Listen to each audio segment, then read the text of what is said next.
thank you everyone for coming to the November Legislative Action Committee meeting today. Go ahead, Elizabeth, if you don't mind pulling up the slides.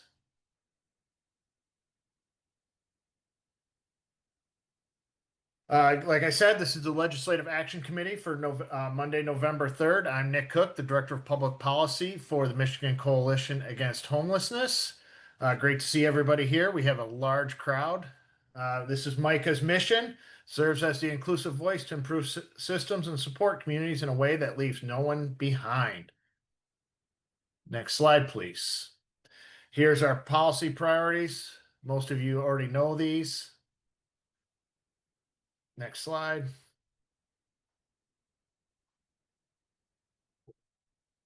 Next slide. All right, this is what you all came for today. We're going to make this real quick today. Nothing's going on at the federal or state level. It should be very simple. And mostly we want to hear where you all come in at. Next slide, please. Federal update. You all have seen where we sit on the budget. We know the president has issued a 51% decrease to HUD. The House basically kept some of these more of the, how do we say, fiscally conservative ideas. They kept it reduced. And then the Senate basically rejected all the president's proposal and did an increase on this. Why this is important and why I continue to show it, we are in a government shutdown. If nobody knows that, we are in day 34. Tomorrow becomes day 35, and Wednesday will be the longest shutdown in U.S. history. Next slide, please. Again, just to refresh everybody's memories where we're at. The president's budget, bad. Consolidated grants, brought HOPWA with the homeless assistance grants, consolidated, eliminated the CDBG grants, consolidated public housing capital fund and the operating fund, just put everybody in a hardship position. It did say that it was going to be more streamlined, that more funding would be available, but that's not really what happened. The House proposal basically kept level funding, which we all know in this environment relates to a reduction in funding. But if you look to where we are in the Senate proposal, we see a modest increase, about $1.8 billion. Again, not enough to make a huge difference, but it did increase funding somewhat. You kind of look down through there. There are some good things in the Senate budget, but overall, these budgets kept funding level. This did not allow for the emergency housing vouchers, which we know will immediately put approximately 1,000 Michiganders on the streets if we don't come up with a alternative to house these individuals that have been on the emergency housing vouchers. Reminder that these funds ran out in this upcoming fiscal year. So about 1,000 Michiganders are on the emergency housing voucher program. We're going to lose that if any of these proposals go through. Next slide, please. Presidential executive orders. Again, this is just reiteration of what is going on. These things have been attacking homelessness and also attacking those that are precariously housed. You look at what's happening with the declaring a crime emergency in the District of Columbia, the encampment sweeps. We saw no funding, nowhere in any of this has increased funding gone to locals to deal with homeless encampments, to deal with those that are precariously housed, to deal with those that are just looking for assistance. President Trump has continued to go after Chicago, but again, no additional funding has has been instituted in any of these communities that they've sent the National Guard into. Again, ending crime and disorder on America's streets. This is the camping bans, the loitering bans, basically criminalizing homelessness. This also is uh, talks about civil commitment, which Sarah Rennie will many times say that this, who is our senior director of advocacy and engagement, talks about this, that this civil commitment is going to tie up our courts, our prosecutors. It's going to tie up our law enforcement.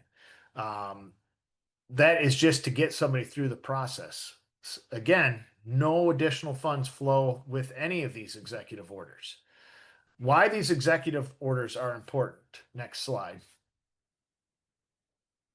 Because they're driving the NOFOs and the administrative actions.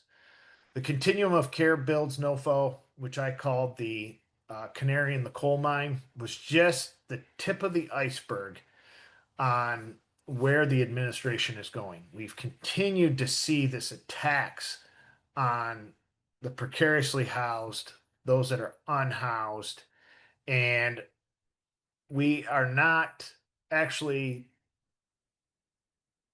getting more funds. We see a lot of talk on how the community should respond, but what's actually happening is we're criminalizing those that are our most vulnerable populations. And you see three things, and then also the radical gender ideology pushing those reforms down.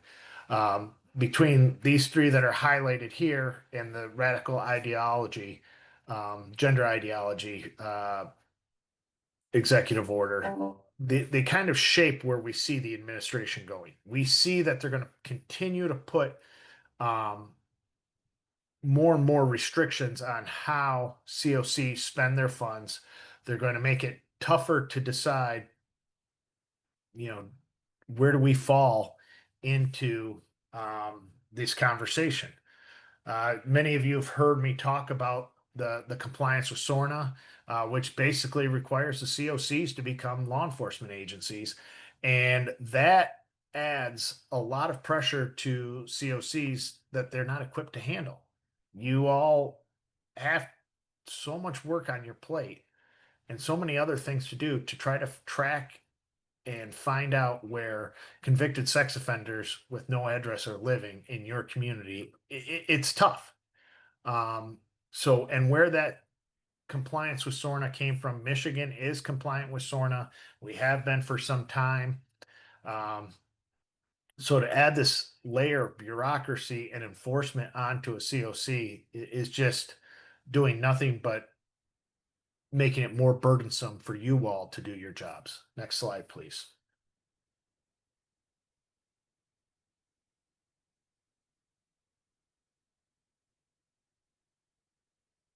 You all, by this point, have now heard of the Politico article talking about the HUD's insider for the upcoming COC NOFO. I want to thank all of you that have written to your member of Congress, reached out to your member of Congress. Congressman Bergman signed on to a letter that we'll talk about in a few seconds here. But we had the 2-year NOFO. We are requesting Congress put pressure onto the administration and HUD to continue their 2-year NOFO agreement.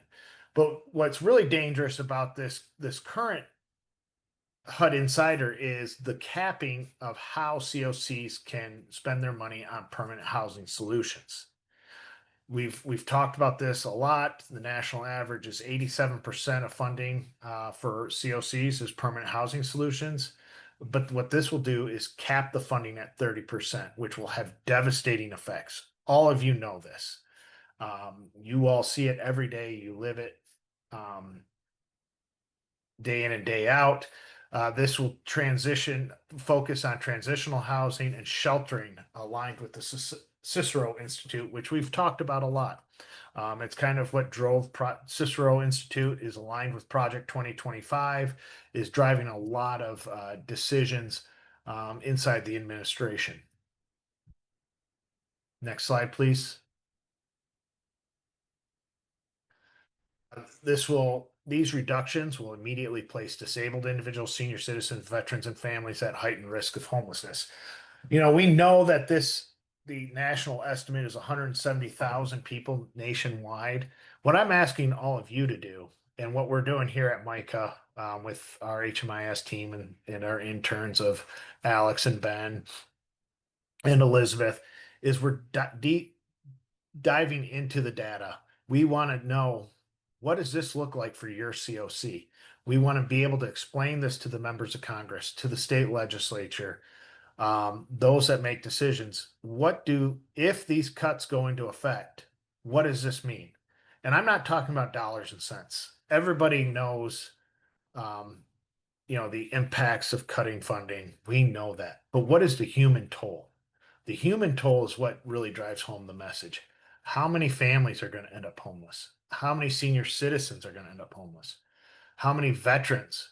I mean, the more we resonate that message of this is impacting individuals' lives, it's going to finally click. We talk dollars and cents. Everybody thinks there's fraud. Being the big buzzwords we've heard over and over again since January and February is fraud, waste, and abuse. Fraud, waste, and abuse. When plans to cap spending at 30%, people are going to think, well, there's fraud, there's waste, there's abuse. We can make that happen. We don't have to put people out on the street. But when you start breaking it down to the individual family, the individual senior citizen, that has impact. Just talking about the dollars and cents, when we talk, I used to always joke when I worked on the state budget, what's a few $1 billion amongst friends? Um, it really, numbers don't really mean a lot. But when you start breaking it down by the individual and how many people in your community are going to be directly impacted, that is where it has huge implications. Next slide, please. Well, like I said, we're in a federal government shutdown. No budget has been approved. I was reading something today that in times past, they actually had sit downs at the White House between Republicans and Democrats. None of that is happening. This is causing a lot of consternation. There's really no negotiations going on. The president has signaled that he would like to see the nuclear option passed to remove the filibuster. And for those that don't know, the filibuster is where basically senators can put a hold on a bill, and ask for it not to be brought up, passed. They can talk, they can debate on it, um, and it's members' prerogative, until they have 60 votes. Once there's 60 votes, then the bill can go into the normal voting process. What is happening? What has happened is in the past, you've heard about judicial nominations. They've asked to do the nuclear option. To pass rule changes in the Senate, you only need a simple majority, 51. So what will happen is they will change the rules to allow less votes to end the filibuster, therefore bringing up the vote faster. The president has asked for this on appropriation on the continuing resolution. Many Republicans, including even the Speaker of House, has said the concern with that is tradition of the Senate, and the rules of the Senate have always allowed for debate on these and allowing bipartisan relationship. And they're kind of concerned that it'll set a precedence that anytime somebody doesn't get their way, they are going to go with the nuclear option, just change the rules and do things like that. Short-term budget bill has been defeated over 13 times now. This would just do a continuing resolution till the end of November. This is about the One Big Beautiful Bill Act Medicaid cuts and the Affordable Care Act subsidies that have been cut. You probably saw a lot of that in the news lately, where people's premiums are going up 25, 30, 200, up to 200%. This has been verified by the Kaiser Family Foundation, which is a think tank, a nonpartisan think tank that actually looks at costs of medical care and other healthcare related issues. So uh, that is what's really driving this wedge, is this clean CR versus talking about the Medicaid cuts and the ACA subsidies. ACA subsidies run out on January 1st. The marketplace opened up on November 1st. So we're kind of in this place that if we want people to have health insurance on the exchange, you need to have the subsidies in place. And that's what's really driving this whole conversation. HUD, the continuity of operations is posted on their HUD website. We know that they have laid off most of their fair housing section. We know that the further we go into this, the less funding that's available. November payments for housing have been paid. Last I heard, December payments are expected at this time. Read an article yesterday on Friday that said they are expecting the December payments to go out on time, but that is all hearsay at this time until the funding hits your account. We know that things are up for debate, but from what I've seen, December payments are expected at this time. Next slide, please. Supplemental Nutrition Assistance Program. This affects every single person that we serve, especially those that are have housing insecurity. The U.S. Department of Agriculture withheld November payments.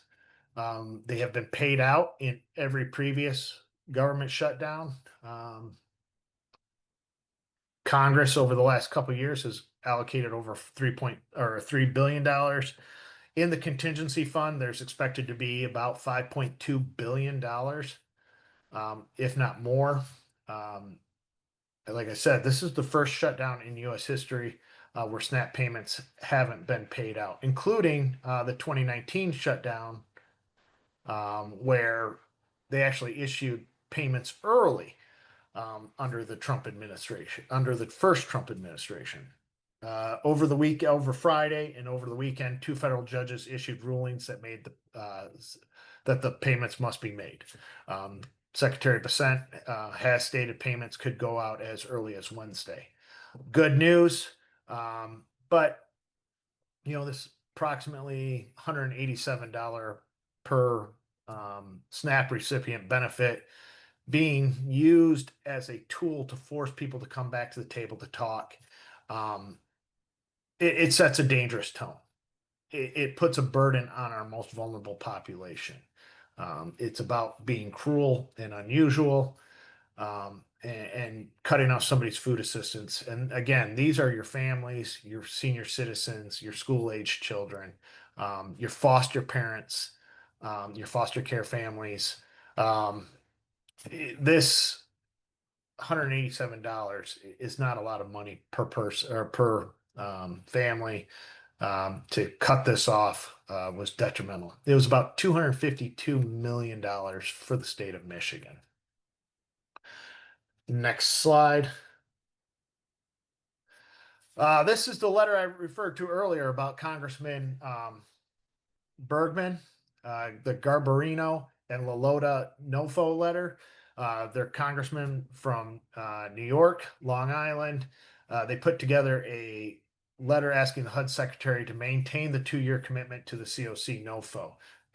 The great news is 22 Republicans signed on to this letter. This is a great example of what COCs do on a daily basis is bipartisan. It affects everybody across the board. And I think having these 22 Republicans sign on to this letter is great news. We'll continue to push, continue to have conversations. As you see, Congressman Bergman signed onto the letter. This was just a Republican letter. No other Michigan Republican signed onto the letter. But this shows that congressional Republicans are concerned on the direction of HUD. and we need to continue these conversations, these open communication with the members of Congress, the Republican members of Congress in your district where you're from. Call up, talk to that district director, talk to that uh, chief of staff, talk to that um, housing policy person in that member of Congress's office, and develop that relationship so that when something like this comes up, you can call them, say, can you get this in front of your boss?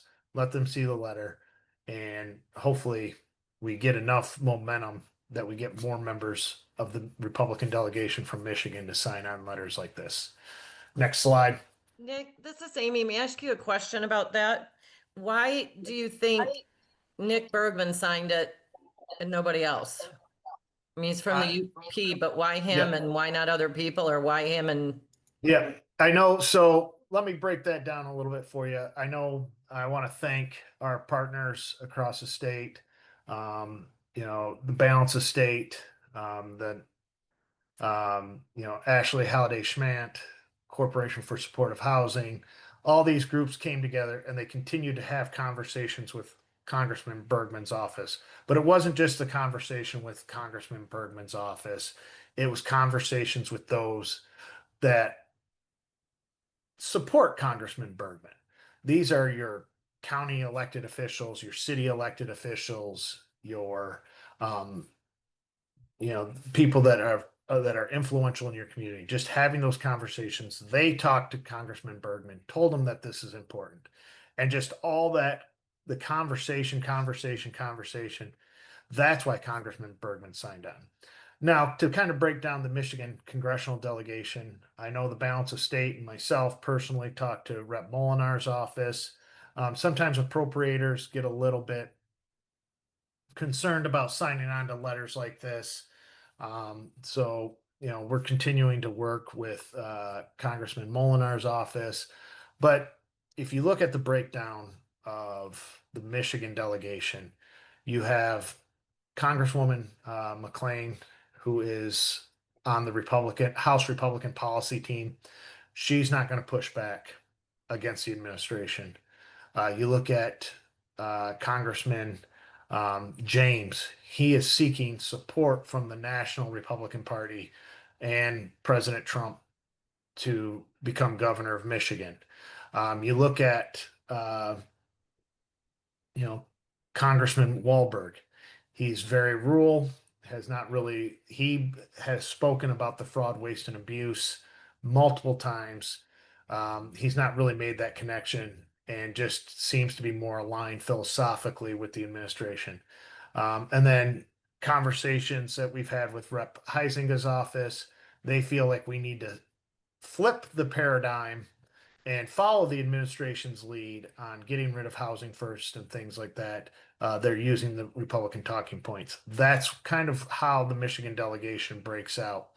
Um, there is, there's just some kind of between. You're not going to get Rep. McLean. You're not going to get Rep. James right now to join these types of letters when they support the administration and they continue to need support from the administration to get what they need done. Go ahead, Eric. Yeah, I just wanted to provide a little clarification. You were referring to appropriators, and Representative Molinar is on the Appropriations Committee, so he does have a more unique role in the budgeting process. So wanted to just clarify what that was. But it does mean to me that Molinar is someone who does have some power within that committee, although it's not a small committee. It's not like he has undue influence, but if you are in his district and you can get his ear, that can only work to our advantage because he does feel a bit more moderate than some of the other Republicans that Nick was referring to. So if you have connections with him or you're in his district, reach out and have that conversation. And to be open and transparent on this, Rep. Molinar's office is always open for the conversation. I know myself and Jessica Mays from the Balance of State have had great conversations with Ian in his office. But the more people that continue to have that conversation instead of just Nick and Jessica, the better it is. Next slide, please. So in the chat is our legislative tracker that makes it very easy for you to do on this topic, based on what Nick said, to do that outreach. Remember, Congress works for you. You can take action. Again, it doesn't have to be necessarily the member of Congress you're always talking to. It can be their district director, their chief of staff, their policy, their lead for the policy, be it housing, economic development. Develop those relationships and continue to have these conversations. And you can take action. Next slide, please. If you have any questions about this, if in doubt, you've heard me say it a lot. If in doubt, reach out. Send me an email. Give me a call. I'll be happy to talk through some of these issues with you, kind of the nuances, some of the backroom stuff. What do things mean? What is a filibuster? Anything you have questions about, I'm happy to talk about. Next slide, please. Our state updates. All right. What's happening in Lansing? The governor sent $4.5 million out to the Food Bank Council of Michigan for the federal shutdown. This was a replacement of SNAP. Senate Bill 182 was the Senate Democrats' proposal to backfill SNAP from general fund. It passed along party lines out of the Senate. The earliest the House vote would be Tuesday. Michigan has a 5-day layover, which is a very nuanced thing. If it's a first chamber bill, meaning it was originated in the Senate and is going to the House, it has to constitutionally lay over in that chamber for 5 calendar days. So they passed the bill on Thursday. The earliest they can take it up is Tuesday. Speaker Hall has come out and said he does not support this plan, even though Democrats in the House have said they need a backup in case SNAP is cut off. Speaker Hall says he supports the governor plan to pull forward $4.5 million and send it to the Food Bank Council of Michigan.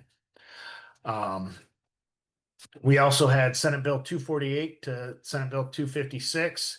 It's a water affordability package. They had testimony on 1028. Micah put in a card of support. I know a lot of other organizations put in a card of support. This is a bipartisan water affordability package. It gives 4 options for communities to partake in a water affordability plan. This is at most $1.25 for per water bill to support water affordability in their communities. There's also an opt out. So if a community that has a water board, they can opt out of the plan altogether. But they are expecting a vote in committee, and they expect this to move to the full Senate chamber.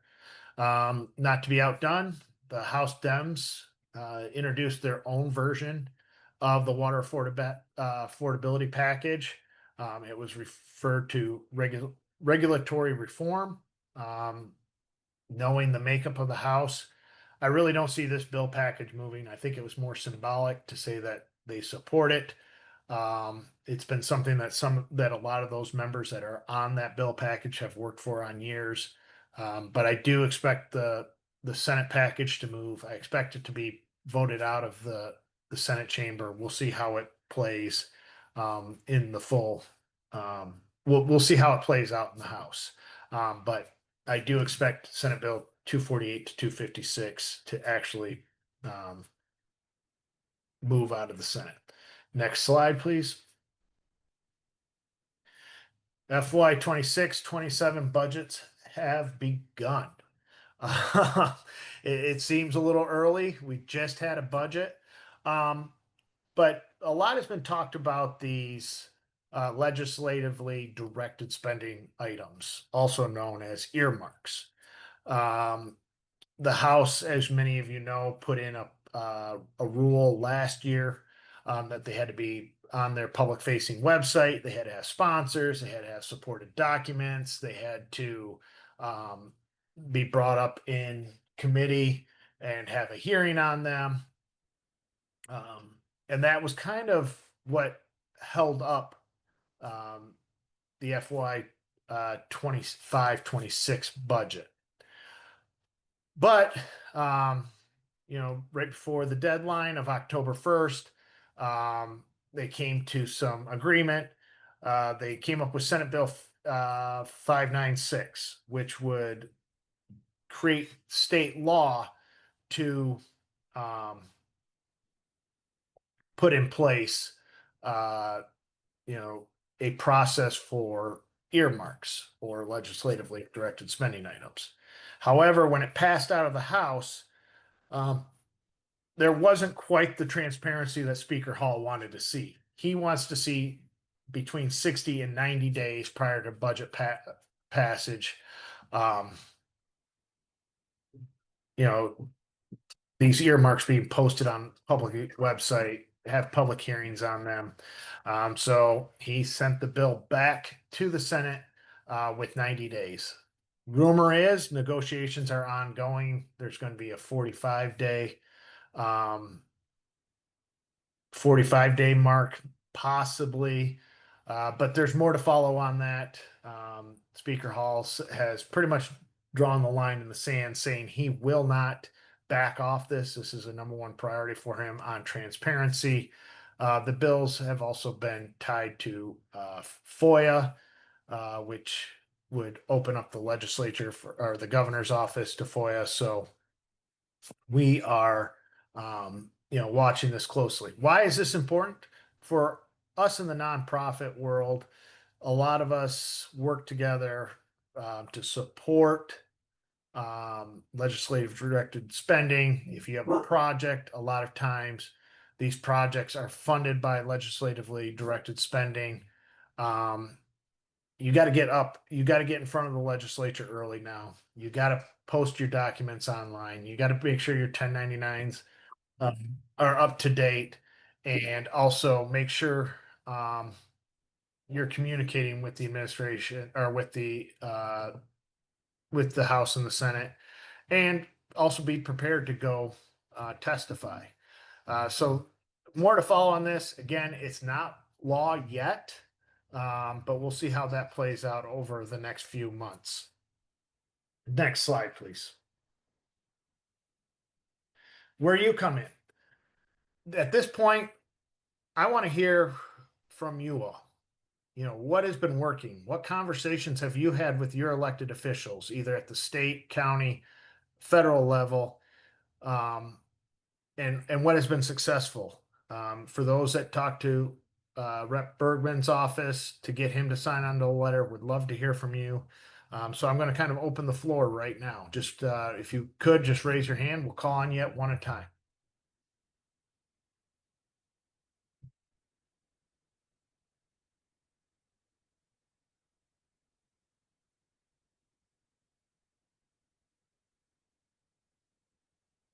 All right.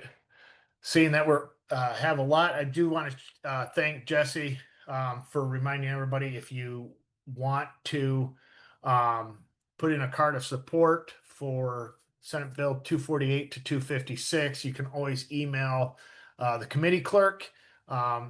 Jesse dropped in the email you send it to. Just tell them you want to put in a card of support. Next slide, please. Advocacy is crucial. Continue to raise your voice. There are letters circulating, there are coalitions. We have federal budget, letters, the NLIC advocacy package was put in here. Click on those links, do these things. When we have no action alert, go out and sign up for that action alert. Really appreciate everybody being so active on a lot of these issues and continuing to push for what matters to all of us. Next slide, please. MICA updates. I'll turn it over to Elizabeth for right now. All right, everyone. So we've got a few upcoming trainings and webinars in November and December. We're going to focus on the immediate ones. So forward too far. There we go. All right, so 1st of November on the 17th, we have an extreme cold safety for marginalized populations. This will be virtual. There are CEUs available if you so choose. And this 1.5-hour webinar is going to explore strategies to prevent cold-related illnesses and injuries among marginalized populations with a focus on practical and low barrier interventions. And this is incredibly important as obviously it's getting much colder as we go. Participants will learn how to identify early warning signs of hypothermia and frostbite and learn how to connect clients to warming resources and how do we adapt our outreach and shelter practices during the extreme cold events. Then, nope. And then in December, we have the Fostering Genuine People with Lived Experience of Homelessness Integration into the COC. So this is going to be a 90-minute training. It is also free, but there are CUs again. This will be by hand Detroit. And so this 90-minute training equips continuums of care leaders and staff with practical strategies to meaningfully integrate people with lived experiences of homelessness into decision-making, leadership, and system design. Participants will examine the successes and challenges of integration efforts. These are with real-life examples from Detroit. The session will highlight common pitfalls and provide effective, dignifying practices to ensure that people with lived experiences engage, and how we engage with them is authentic, impactful, and sustainable.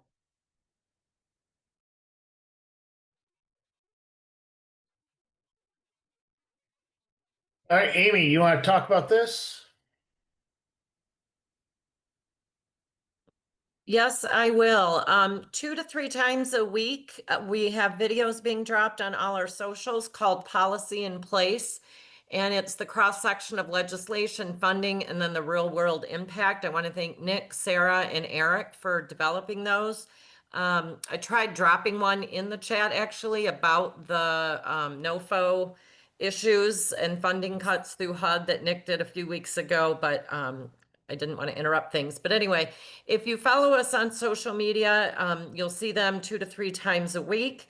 Nick has one coming out tomorrow on the SNAP benefit changes. We often accompany talking points to these videos so you can take what you've learned and then use that for your advocacy. And then we also drop the newest one in our LAC letter emails that you get in case if you don't see it on social, so there'll always be one there. If there's a topic that you would like to hear more about that we haven't covered yet, feel free to email me and I'll put my email in the chat and then I can follow up with the most appropriate person if there's a topic that you would like to see. And they're very short. They're 4 minutes at the most, 2 to 3 minutes on average. We're just trying to get this information out in different formats that's palatable to different folks. Thanks. Next slide. I think I'm up, right, Nick? Yes, Sarah. Hi, everybody. I'm Sarah Rennie. I'm the Senior Director of Advocacy and Engagement.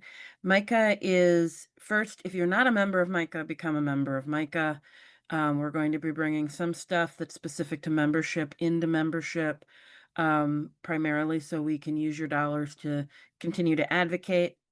And so we were also putting together a collaborative of folks who might not be, their primary purpose is not necessarily to prevent homelessness or address homelessness, but they're allied professionals like healthcare workers, like social workers, pretty much anyone you can think of.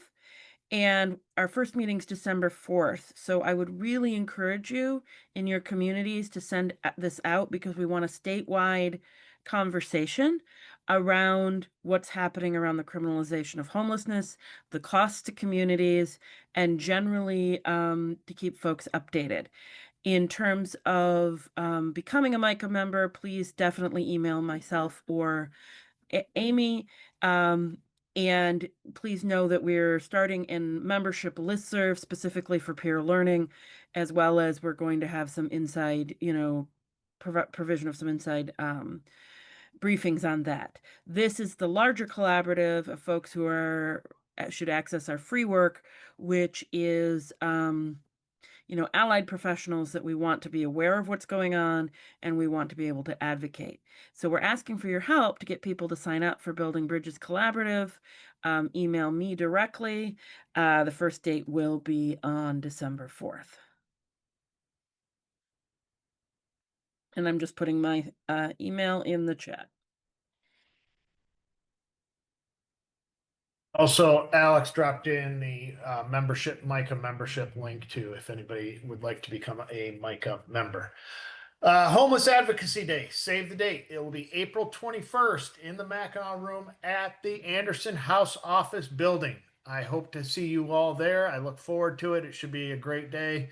Advocating for those that face housing insecurity and for those that are homeless. So really appreciate everybody that can be there. It'll be a great event. Look forward to it. Next slide, please. We want your feedback. If you have things that have happened that you've had communications with elected officials or community leaders in your community and it worked or it didn't work and you want to provide feedback, let us know. Share it in this setting so that we can all learn from it, gain knowledge, and continue to advance our goals, which is housing first, harm reduction, and treating people with dignity. So if you've had any positive interactions, please feel free to let us know. And Nick, Next slide, please. Oh, Oh, sorry. yeah, go ahead, sir. Oh, just another push, and we can do it in front of Nick's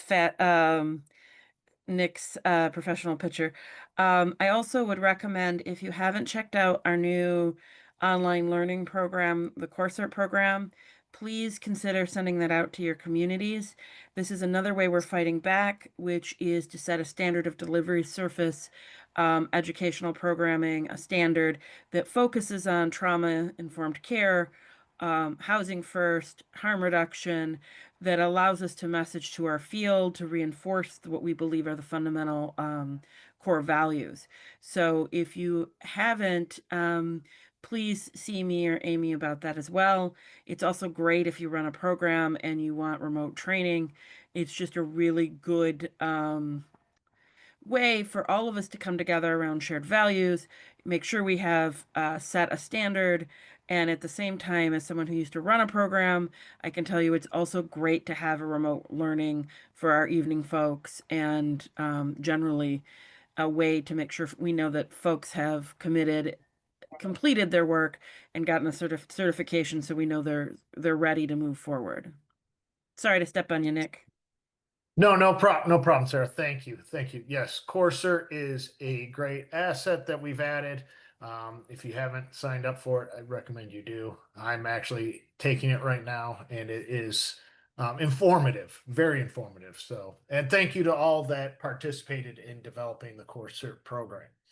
At this time, if you have any questions, please raise your hand. I'd be happy to answer those. I'll wait a second here to see if there's any questions.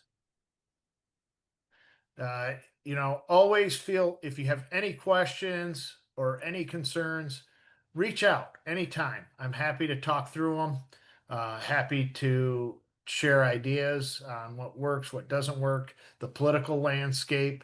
As you all know, we're heading into a gubernatorial election year and a midterm election for Congress.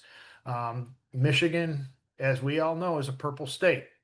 There's going to be a lot up for grabs. There's going to be a lot of noise. There's going to be a lot of conversations happening. So if you have any questions, reach out, and we'll talk through it.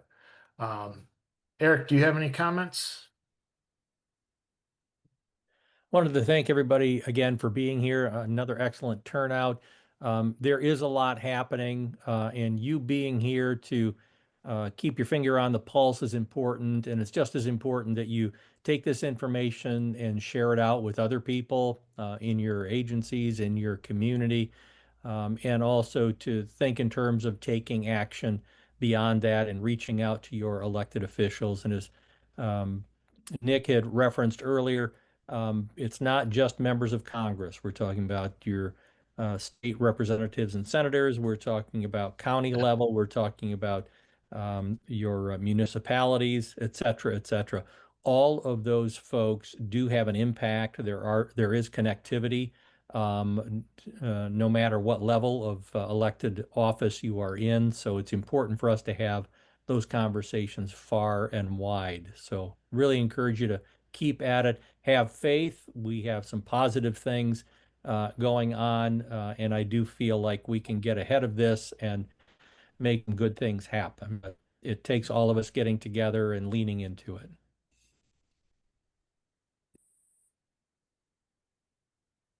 And if there's no questions, we have one more LAC for 2025, and then we'll move into 2026. So make sure that you sign up for LAC 2026 as that becomes available. Until then, I will see you in December. Look forward to seeing you all then. The next LAC date will be December 1st. That'll be the last LAC for 2025. And I really appreciate everybody being here today. Have a great day. And when in doubt, reach out. Thank you and have a great day.